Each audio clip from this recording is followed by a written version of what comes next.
మళ్ళీ దసరాకి వస్తుంది పెళ్లి చేసినాక. కాబట్టి పాడి పంటలు మనకు అప్పుడు వచ్చే చెరువులలో నీళ్లు నిండితేనే పంటలు ఇంత పండించుకునేది ఎక్కువ.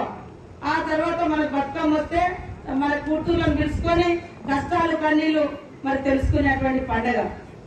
కాబట్టి ఈ యొక్క బతుకమ్మ పూలలో కూడా పూలలో తీరొక్క గుణం ఉన్నది. చెరువులను శుద్ధి చేస్తుంది.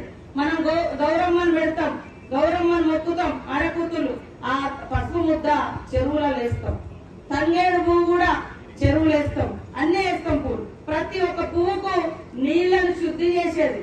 ఇప్పుడేమో మనము వాటర్ ప్లాంట్లలో గుంటలు వేస్తారు కానీ అప్పుడేమో మరి ఇప్పుడైనా కూడా మనం చేసేది తంగేడు పూలు గాని గోనుగు పూలు గాని ఏ పువ్వు వేసినా అది సహజ సిద్ధంగా ఎలాంటి మందు ఎలాంటి కల్తీ లేదు.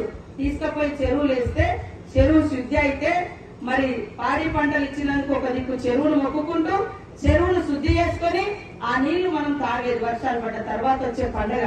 కాబట్టి ఇలాంటి పండుగలలో మరి ఎక్కడ చూసినా చెరువులు మాయమైపోతుంది. రాను రాను బతుకమ్మను కూడా మర్చిపోయే పరిస్థితి వస్తుంది. కాబట్టి ఖచ్చితంగా బతుకమ్మకు చెరువుకు అనుబంధం ఉంది. ప్రతి ఊర్లో చెరువులను కాపాడుకోవాలి. చెరువులు ఉంటేనే మరి మన ఊర్ల చుట్టూ పాడి పశువులు బతుకుతాయి, మనం బతుకుతాం, మన పంటలు బతుకుతాయి. కాబట్టి ఇవాళ కబ్జాలు కాకుండా చెరువులను కాపాడుకోవాల్సిన బాధ్యత మా అక్క చెల్లెల మీద ఉంది, మా రైతన్నల మీద ఉందని కూడా నేను సందర్భంగా తెలియజేస్తాను. నా స్వార్థం కోసం నేను ఒక చెరువులో పోయి మంచి డాబా ఇల్లు కట్టుకుంటాను.